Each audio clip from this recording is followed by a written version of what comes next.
Have you ever looked at a world map and wondered how we first discovered all these continents and oceans? What drove humans to sail into the vast, unknown blue? Let's journey back in time to a period of incredible courage, ambition, and discovery that reshaped our world forever. This is the story of the Age of Exploration. Between the early 15th and early 17th centuries, something extraordinary happened. European ships, once confined to coastal waters, began to venture out across the globe. Our maps of the world, once filled with blank spaces and sea monsters, started to take the shape we recognize today. It was a time when the horizon wasn't a limit, but an invitation. But what lit this fire? What pushed these mariners to face treacherous storms, starvation, and the terrifying fear of sailing off the edge of the world? The answer, as it often is, was a mix of gold, glory, and God. For centuries, Europe had a ravenous appetite for the exotic spices, silks, and riches of Asia. But the overland trade routes, like the famous Silk Road, were long, dangerous, and controlled by rival empires, making goods incredibly expensive. European monarchs and merchants dreamed of a shortcut, a direct sea route to the east that would cut out the middlemen and bring unimaginable wealth. This wasn't just about getting rich, it was about national power and prestige. But a dream is nothing without the tools to make it real. And in the 15th century, technology took a giant leap forward. Shipbuilders developed the caravel, a small, fast, and highly maneuverable ship with triangular sails that could sail against the wind. It was the perfect vessel for exploration. Navigators were no longer just guessing.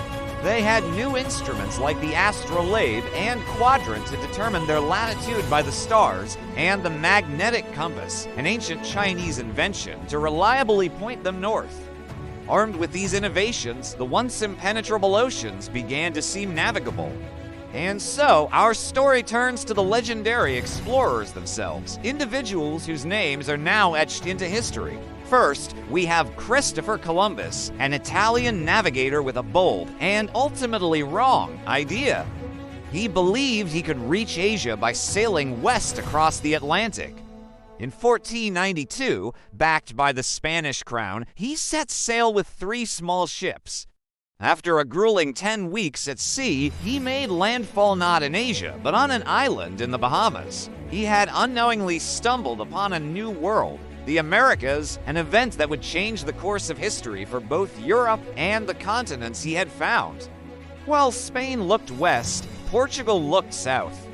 The Portuguese were determined to find a way around Africa to reach the lucrative spice markets of India. After decades of inching their way down the African coast, it was Vasco da Gama who finally succeeded. In 1497, he led a fleet that rounded the Cape of Good Hope, crossed the Indian Ocean, and arrived in Calicut, India. He had opened a direct sea route to the east. The Portuguese had won the race, and for a century, they would dominate the spice trade, building a vast trading empire across Asia. But the ultimate test of human endurance and navigational skill was yet to come. Ferdinand Magellan, a Portuguese explorer sailing for Spain, set out in 1519 with an audacious goal: to circumnavigate the globe. His expedition was an epic saga of mutiny, starvation, and brutal hardship. They navigated the treacherous strait at the tip of South America, which now bears his name, and crossed the vast, unexpectedly calm ocean he named the Pacific. Magellan himself was killed in the Philippines, but one of his ships, the Victoria, managed to complete the journey, returning to Spain in 1522. They were the first humans to circle the Earth, proving definitively that our world was a sphere and that all its oceans were connected. The impact of these voyages was monumental and immediate. The discovery of the Americas led to the establishment of vast Spanish and Portuguese colonial empires. Enormous quantities of gold and silver were plundered and shipped back to Europe, fueling its economies and funding its wars. This was the beginning of the Columbian Exchange, a massive transfer of plants, animals, diseases, technologies, and ideas between the Old and New Worlds. Europe got potatoes, tomatoes, and corn, which revolutionized its agriculture. The Americas got horses, cattle, and sugarcane. But this new global connection came at a terrible price. European diseases, like smallpox and measles, to which the indigenous peoples of the Americas had no immunity, caused catastrophic population collapses, wiping out an estimated 90% of the population in some areas. The quest for wealth led to the brutal conquest and enslavement of native populations, and later, the transatlantic slave trade, which forcibly brought millions of Africans to the Americas to work on plantations. So, when we look back at the Age of Exploration, we see a complex and dual legacy. It was an age of incredible human achievement, of courage that expanded our understanding of the planet. It laid the foundation for the interconnected, globalized world we live in today.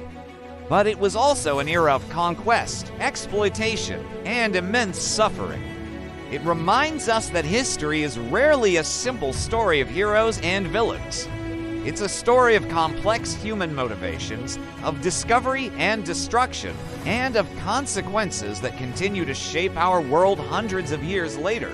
Thank you so much for joining us on this journey through time.